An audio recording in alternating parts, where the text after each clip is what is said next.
one of the things that I have made quite a lot of videos on, and you do the editing of my videos, so you've obviously listened to it over and over and over, is the importance of emotional independence. Yes. This is actually something I was thinking about earlier, and then I forgot to mention it. But with regards to emotional independence, I think it's a thing of trusting yourself that you can handle anything. And that includes having to walk away from someone. Yes. If you feel like this isn't working.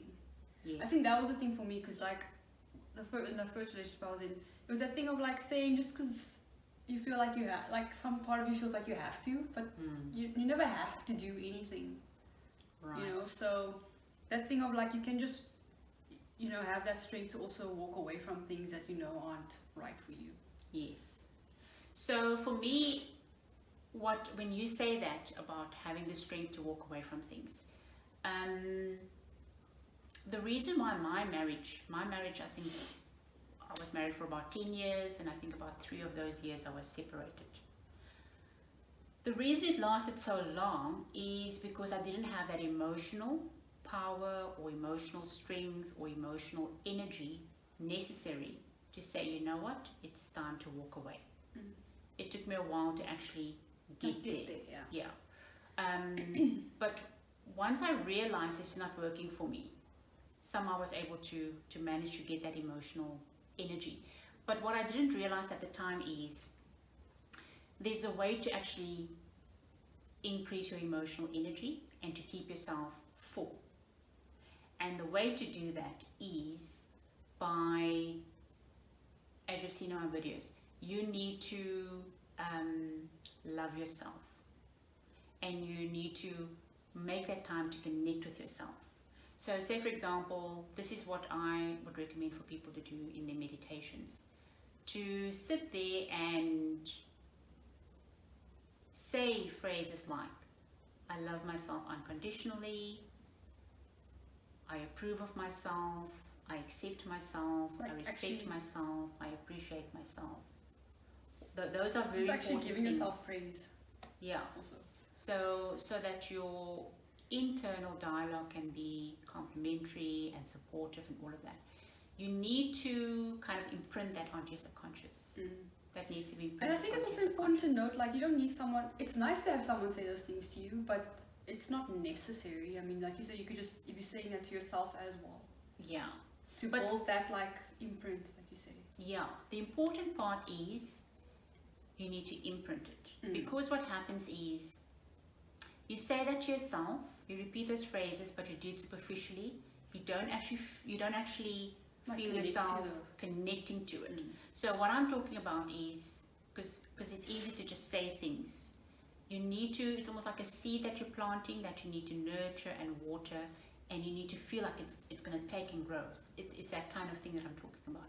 So it's going deeper than just on the surface. It's like you plant it, put it in. You need to do that. And I find that what's important in what helps you to be able to do that like where you do the imprinting into your subconscious mind, is to realize that your identity is not the physical being that you are. Your identity is you're a spiritual being that's expressing as a physical being. And when you ponder that, what you realize is the things like love and appreciation and support and all these kind of things, they are spiritual qualities. So if you're a spirit being, then you are the source of these qualities, which means you are your own supplier. You are the supply store of all this. All the love that you want, you supply it. All the approval that you want, you supply it. All the appreciation that you want, you supply it. You are the supplier. So how this works when you're not aware of it is, you go into relationships wanting love with your hand, like asking for it. But when you become aware of it, you realize, oh, I'm in this relationship to come share my love. I've got lots of love, and I come share my love. Important to learn is like, it's more like, like you say, this sharing is actually the important. Yeah, so you're coming from a fullness and you're doing that. So then people say, yeah, people just take. You need to choose the correct partner. They are also there doing the same thing. But then you're not going in there hungry looking for love, hungry looking for appreciation, hungry looking for approval. That's where things don't, they're not sustainable. But the point is, so you actually don't need anything from anyone. You are the supplier. So when you come with that, which is emotional independence, that gives you the platform or facilitates for you to be able to have a healthy relationship. So I do understand that for a lot of us, we need support in working through those suppressed emotions, in working through those emotional charges. So please check my programs in the link to help you with that. But you need to choose the right partner. But if you know that about yourself, you should be tuned into the frequency that'll bring in the right person for you. What are your thoughts on that? Yeah, that's important, because like you say, again, if it's not like a healthy kind of relationship, obviously then it will be toxic, but I mean, it's gonna bring up things, it's gonna not be a healthy, good experience. Yes. And like sustained, like a good experience. Yes. What it also says to me is that in order to be emotionally powerful, it means there's a lot of inner work that needs to happen. Yeah. There's like a level of maturity. Maturity is required. To be there, in order to like actually, because not everyone is at the same level, obviously, in terms of these things. So it's just important to kind of keep an eye out for those things. Yes. So that is a very different paradigm to think about when it comes to relationships, because people think you're going there to get the love and all of those kind of things, but actually you're going there to give it. You are overflowing with it, and now you go and give it. And these are words that I'm speaking, and they are words that sounds really good. You need to make it happen for yourself though, by doing the inner work. You need to go do the inner work of that.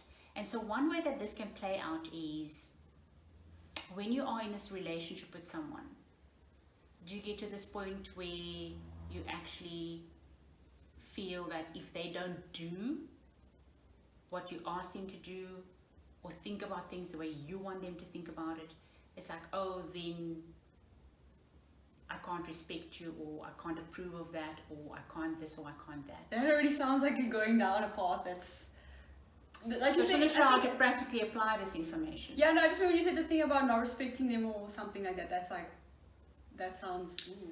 Well, what happens? But the thing about respect is you can't love you can't not approve of someone, not accept them, and then say I respect them. No, I just meant like thinking that you can just withdraw. It sounds like, so like a shaky kind of. So what I'm saying is, you get into a situation and you feel, oh, they've disappointed me. I've lost my respect for them. I love them, but I've lost my respect. That's not possible. Yeah, I see. If you've lost your respect for them, you need to look at why that is the case, that you feel that way. Because you can't say I love them and I respect them, because those two they interlink. Yeah. And acceptance and approval is just other faces of love. Respect is another face of love. I can't trust him. I can't trust him now.